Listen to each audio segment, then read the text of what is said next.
السلام علیکم لسنرز، پیش خدمت ہے ایک معلوماتی مضمون جس کا عنوان ہے دیویاں۔ لکھنے والے ہیں ایاز سلیم راہی اور آپ سن رہے ہیں حمیرہ کی آواز میں۔ شروع کرتے ہیں۔ علم الاصنام کے حوالے سے یونانی دیوی دیوتاؤں نے عالمگیر شہرت حاصل کی۔ دنیا بھر کے مختلف مصنفین نے اپنے اپنے طور پر انہیں اپنی تحریروں میں جگہ دی، ان کا تعارف اور تشریح کی اور انہیں اپنے اپنے انداز سے تشبیہوں استعاروں کی صورت برتا۔ ان خیالی دیویوں اور دیوتاؤں کا ایک طویل سلسلہ ہے جو زندگی کے تمام شعبوں سے منسلک ہے۔ یونان کے علاوہ دیگر علاقوں کے ان خیالی اصنام نے مقامی اثرات مرتب کیے، مثلاً عرب کے لات و منات اور حبل، ایران کے اشناد و شیش، مگر بر صغیر خصوصاً ہندوستان تو اس حوالے سے بہت مالا مال ہے۔ یہاں لاتعداد دیوی دیوتا ہیں جن کے علیحدہ علیحدہ اوصاف اور دائرہ ہائے کار ہیں۔ دراصل ہندو مت ہے ہی بت پوجا کا مذہب، صنم پرستی کا دین، لیکن یہاں صرف دو دیویوں کا ذکر مذکور ہے، لکشمی اور سرسوتی۔ ہندو دیو مالا کے مطابق لکشمی اور سرسوتی دو دیویاں ہیں اور دونوں ہی آپس میں بہنیں ہیں، لیکن دونوں بہنوں میں پیدائشی عداوت ہے۔ نہ تو دونوں ایک جگہ اکٹھی ہو سکتی ہیں، نہ ہی ایک دوسرے کو برداشت کر پاتی ہیں۔ جہاں لکشمی ہوگی وہاں سرسوتی کبھی نہیں جائے گی، اور جہاں سرسوتی قدم رکھے گی وہاں سے لکشمی چلی جائے گی۔ ان دونوں کی یہ جنم دشمنی مستقل ہے کہ دونوں کی دنیا یکسر الگ اور مختلف ہے۔ لکشمی دیوی کا دوسرا نام لچمی بھی ہے۔ یہ دھن، دولت اور ثروت و حشمت کی دیوی ہے۔ ہندو صنمیات میں دراصل یہ سمندر کی بیٹی اور وشنو دیوتا کی استری یعنی بیوی ہے، یہ تسلیم کی گئی ہے۔ اس کے دیگر نام بھی ہیں یا اسے یہ نام دیے گئے ہیں، مثلاً اندرا، سری، شری، پدما، رما، کملا اور لوک ماتا وغیرہ۔ مال و زر کی یہ دیوی جاہ و جلال، شان و شوکت، حشمت اور دبدبہ کی بھی مالک ہے، لیکن اس کے ساتھ ساتھ حسن و جمال پر بھی اس کا اجارہ ہے، جسے چاہے دے نہ دے۔ خود بھی ان گنوں یعنی حسن، جلال اور دولت سے مزین ہے، لوگوں کو بھی نوازتی ہے۔ اس کے پجاریوں کی کثرت ہے۔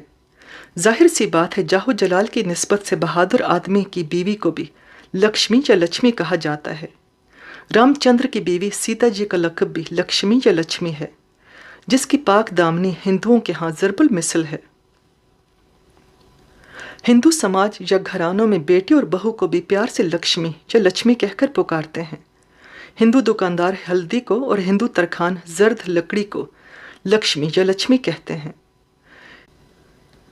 ہندو طبیب اور حکماء ایک جڑی بوٹی جسے وردی یا ردھک بھی کہتے ہیں، اس کو لکشمی یا لچمی کے نام سے موسوم کرتے ہیں۔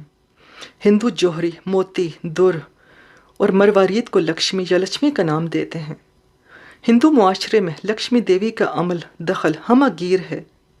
ہندو مذہب میں لکشمی دیوی کی پوجا کا مخصوص دن ہوتا ہے جو اندھیرے پاک دوسرا پندرواڑا مہینے یا چاند کا اس کا آخری دن ہے، یعنی دیوالی کی رات کو یہ پوجا ہوتی ہے۔ یہ ہندی کا 7واں مہینہ کاتک 15 اکتوبر سے 15 نومبر تک ہوتا ہے۔ دیوالی میں دیپ مالا کی صورت دیے جلا کر خوب روشنی کی جاتی ہے اور لکشمی پوجا کی جاتی ہے۔ گھر اور گھر سے باہر ہر جگہ روشن چراغ جھلملاتے نظر آتے ہیں۔ شادی بیاہ کے موقع پر ہندو لوگ بڑی رنگ رنگیلی رسمیں مناتے ہیں۔ ناچ گانا، تاشے، مہندی، برات، بری، جوڑا گھوڑی، صحرا، آرسی، ڈھولک، گیت، یہ سب کچھ اور دیگر رسوم ہندو تہذیب کی دین ہیں۔ لہٰذا جب دلہن بیاہ کر گھر لائی جاتی ہے تو دلہا دلہن دونوں لکشمی یا لچمی دیوی کی پوجا کرتے ہیں۔ ہندو لوگ کھانا کھانے سے پہلے لکشمی کے نام کا حصہ نکال کر دان کرتے ہیں تاکہ کھانے میں برکت رہے۔ اسی طرح ہندو، خصوصاً کائستھ قوم کے ہندو جو مسلمانوں سے متاثر اور مسلمانوں کے قریب ترین سمجھے جاتے ہیں، یہی کائستھ ہندو کھانا شروع کرنے سے پہلے بسم اللہ یا اجازت کے طور پر کچھ الفاظ دہراتے ہیں یا بولتے ہیں، جسے سدھ داتا گنیش یا لچمی نارائن کرنا کہتے ہیں۔ ایک کہاوت ہے، لچمی بن آدر کون کرے، یعنی دولت کے بغیر کوئی نہیں پوچھتا۔ روپے کی سب عزت کرتے ہیں یا بیوی کے سوا کوئی خاطرداری نہیں کرتا۔ گھر میں بیٹی کا پیدا ہونا مبارک قدم، بہو کا آنا، دھن دولت کا گھر میں آنا، صاحب اقبال ہونا، کسی صاحب اقبال کی گھر میں آمد، نوند یعنی 9 خزانے، 12 سدھ یعنی 12 طاقتیں ہونا، لکشمی گھر آنا کہلاتا ہے۔ لکشمی دیوی کی بہن سرسوتی دیوی علم و عرفان کی مالک ہے، اس لیے آپس میں بہنیں ہونے کے باوجود دونوں کی نہیں بنتی، نہ ہی ایک دوسرے کی قربت سہ سکتی ہیں، دونوں کے مزاج ہی الگ ہیں۔ سرسوتی دیوی برہما دیوتا کی استری یعنی بیوی اور جملہ علوم و فنون کی موجد خیال کی جاتی ہے، علم سنسکرت کی مخترع بھی ہے۔ اس کی ایجاد کے زمرے میں دیوناگری رسم الخط اور سنسکرت زبان بھی آتی ہے۔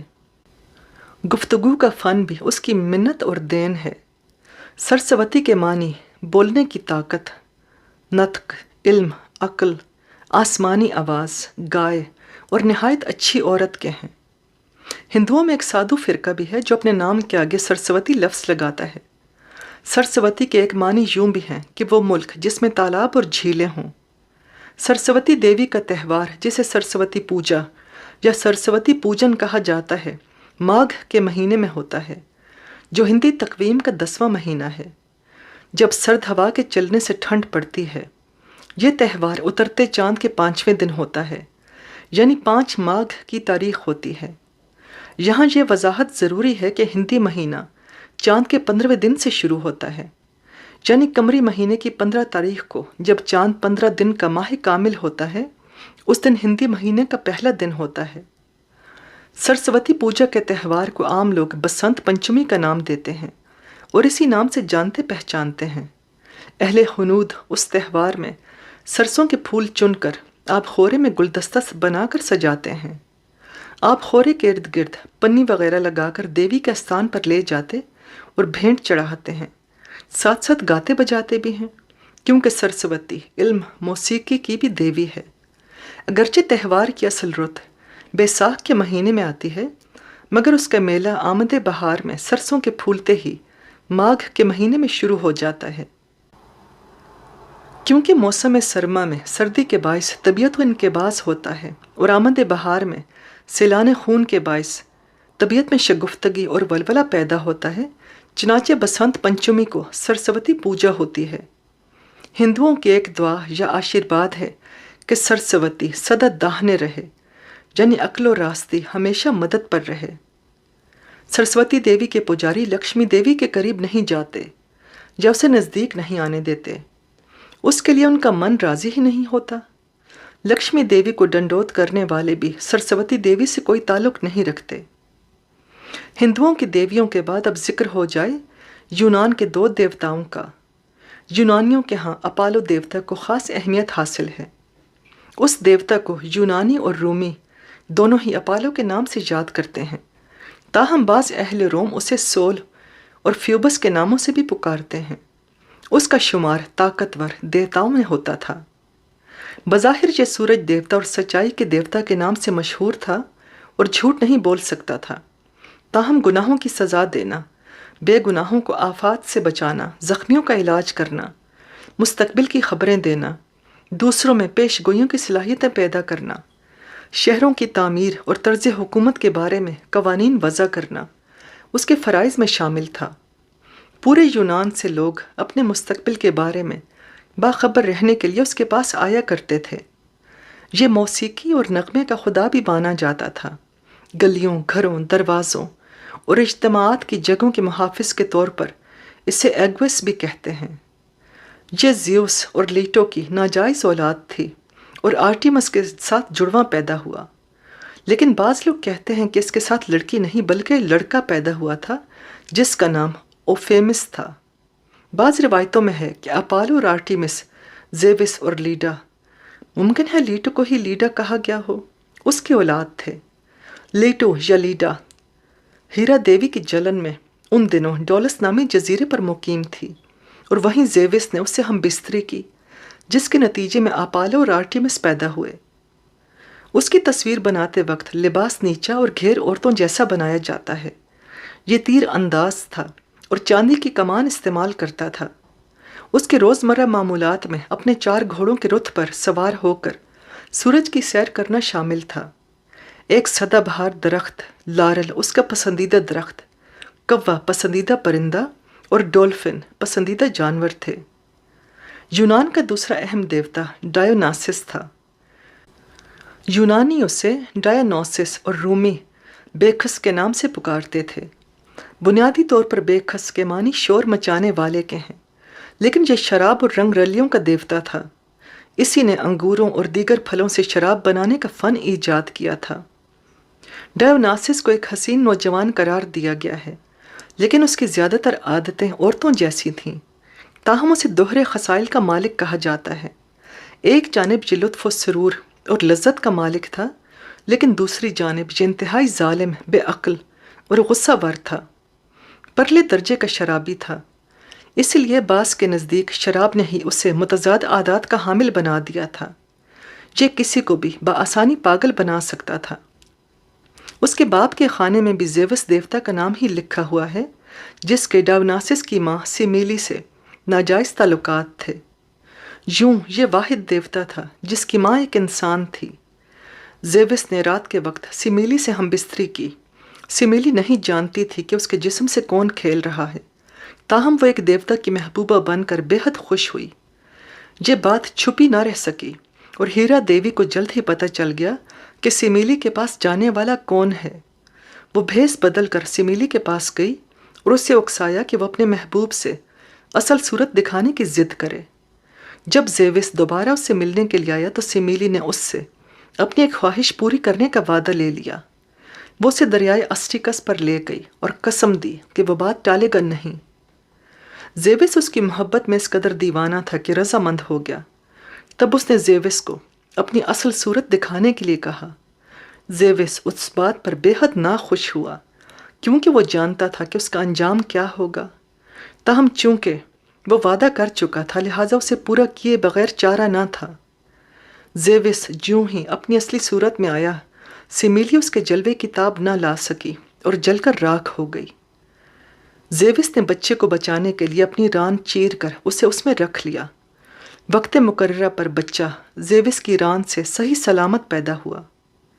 لیکن ڈایوناسس کے ساتھ ہیرا کی عداوت کبھی ختم نہ ہو سکی۔ وہ اس سے ہمیشہ جلتی رہی اور ٹیٹان کو بچے کے قتل پر اکساتی رہی۔ ٹیٹان نے اس کے ٹکڑے ٹکڑے کر دیے، لیکن ریحا دیوی نے اپنے پوتے کو پھر زندگی بخش دی۔ اس کے بعد زیوس نے اس کی حفاظت کا معقول انتظام کر دیا اور اسے کوہ نیمفس پر بھیج دیا، جہاں اس نے پرورش پائی۔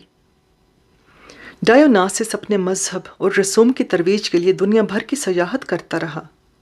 وحشی عورتیں، مینڈز، شراب، آہنی سلاخیں اور دیگر ہتھیار اس کے ساتھ تھے۔ جب دیگر دیوتاؤں کے پیروکار معبدوں میں ان کی پرستش کرتے تھے، ڈایوناسس کے پجاری جنگلوں میں اس کی پوجا کرتے تھے۔ ڈایوناسس اپنے ہمراہیوں کے ساتھ جگہ جگہ گھومتا رہا اور درندوں کا شکار کرتا رہا۔ اس کے علاوہ وہ جہاں بھی جاتا لوگوں کو انگور کی کاشت سکھاتا۔ یوں دنیا سے خود کو دیوتا منوا کر ڈایوناسس تخت السرا یعنی پاتال میں آیا۔ کچھ عرصہ اپنے چچا ہیڈس کے پاس مقیم رہا، پھر دیوتاؤں کے شہر اولمپیا میں جا بسا۔ ڈایوناسس ان چند دیوتاؤں میں سے ایک تھا جو مردوں کو زندہ کر سکتے تھے اور انہیں پاتال سے واپس دنیا میں لا سکتے تھے۔ اس کے باوجود کہ اس نے کبھی اپنی ماں یعنی سیمیلی کو نہیں دیکھا، وہ ہمیشہ اس کے لیے پریشان رہا۔ بعض کے مطابق وہ اسی کو تلاش کرنے کے لیے تخت السرا گیا تھا۔ وہاں اس کی ملاقات تھیناٹوس سے ہوئی اور وہ اسے کوہ اولمپس لے آیا۔ رفتہ رفتہ ڈایوناسس روزمرہ زندگی کا اہم ترین دیوتا بن گیا۔ ڈایوناسس کا تہوار موسم بہار میں انگور کی کاشت کے دنوں میں منایا جاتا تھا۔ اسے سال کا اہم ترین موقع کہا جاتا تھا، جبکہ تہوار میں شرکت کرنے والے تمام افراد بلا تخصیص خود کو ڈایوناسس کا غلام کہا کرتے تھے۔ اب آخر میں ایک اہم کتاب کا بھی ذکر کہ اسے زبردستی دیوتا کا عطیہ کہا جاتا ہے۔ لیلا سنسکرت زبان کا لفظ ہے جس کے معنی ہیں کھیل، عیش و نشاط، کرتب، لہو و لعب، رنگ رس، بلاس، رہسی، سیر و تماشا، جیسے کرشن لیلا، دان لیلا۔ اس کے علاوہ تماشائی قدرت، مظہر قدرت، جیسے رام لیلا، بھگوان لیلا۔ اسی تہ در تہ معنوں والے پہلودار لفظ سے نسوانی نام لیلاوتی مرکب ہے، جس سے یہ معنی نکلتے ہیں: عیش و نشاط والی عورت، ناز و نام میں پلی ہوئی، بلاس کرنے والی عورت، کھلنڈری عورت، کھلاڑن، زن بازیچہ پسند، خوبصورت عورت۔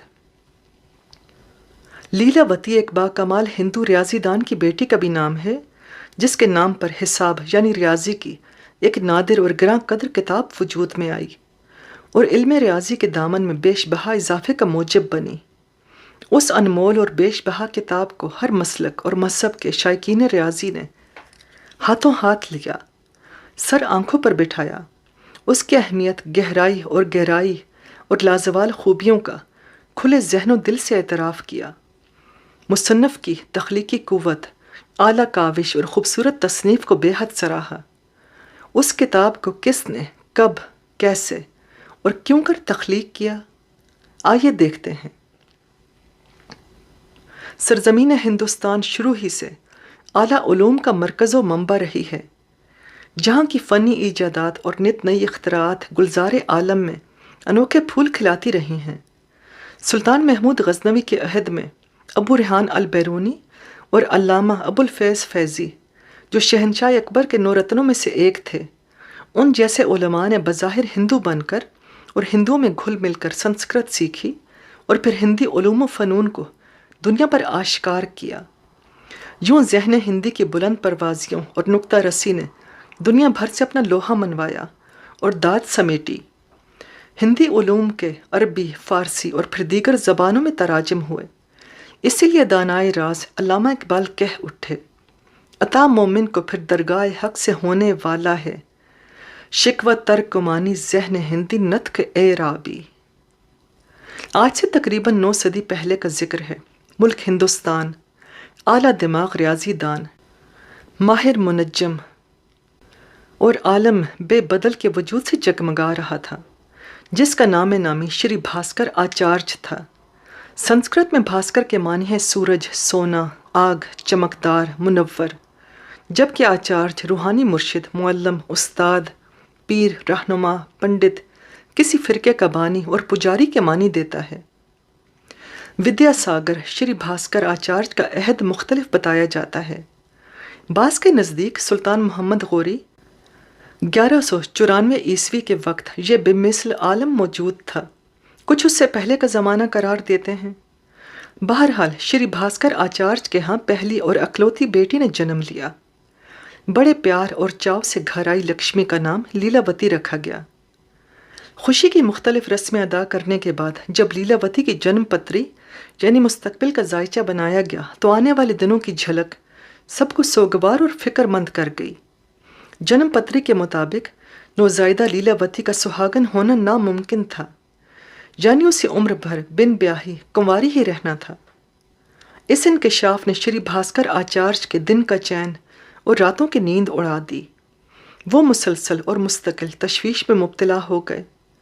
بہت کچھ سوچنے کے باوجود بھی کوئی حل، کوئی اپائے یا توڑ سجھائی نہیں دے رہا تھا۔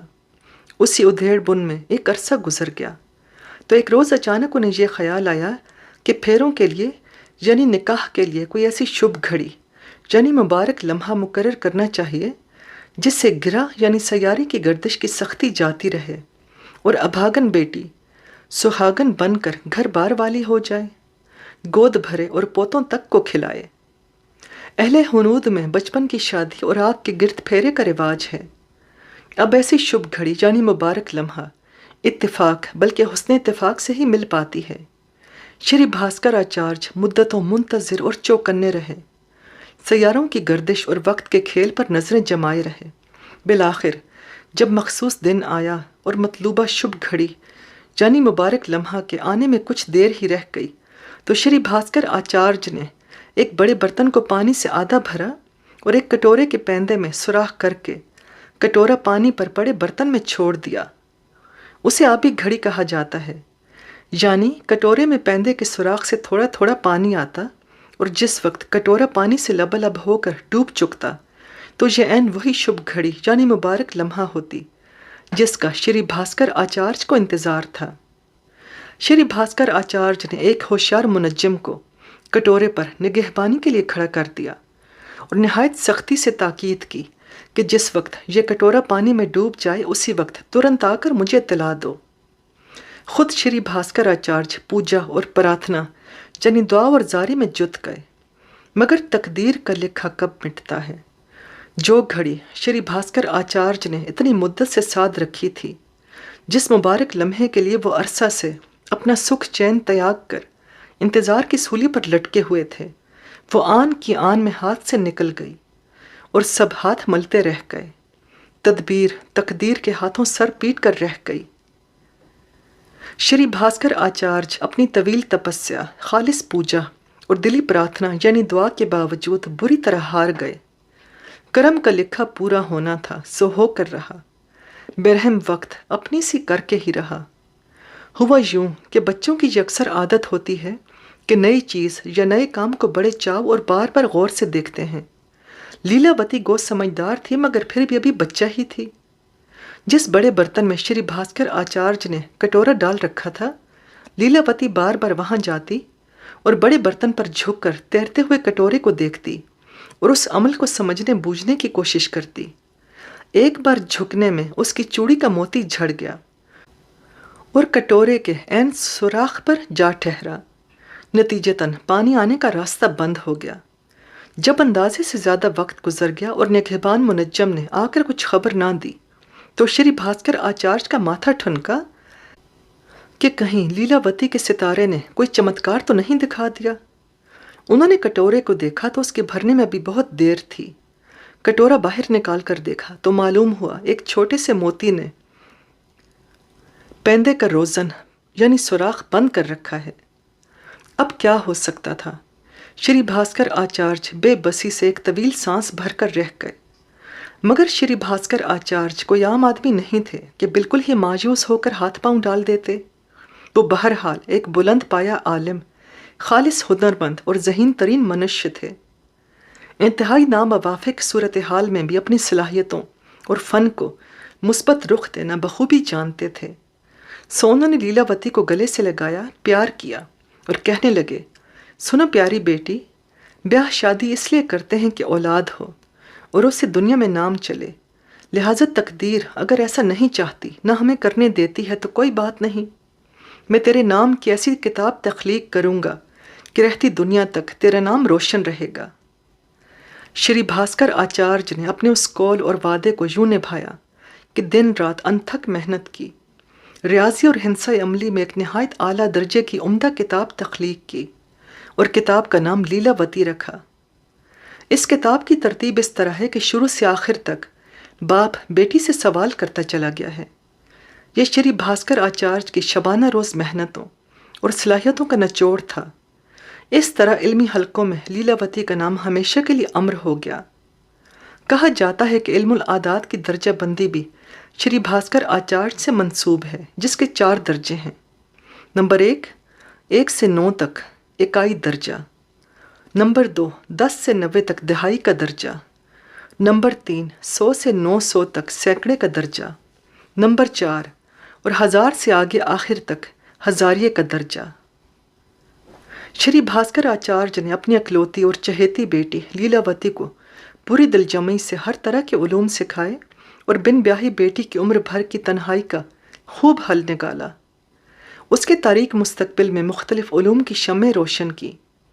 کہتے ہیں کہ لیلاوتی نے ریاضی میں اس قدر مشق حاصل کی کہ ایک نگاہ ڈال کر بڑے سے بڑے درخت کے پھل اور پتوں کا شمار بتا دیتی تھی، جسے مساوات کے جاننے والے بخوبی سمجھ سکتے ہیں۔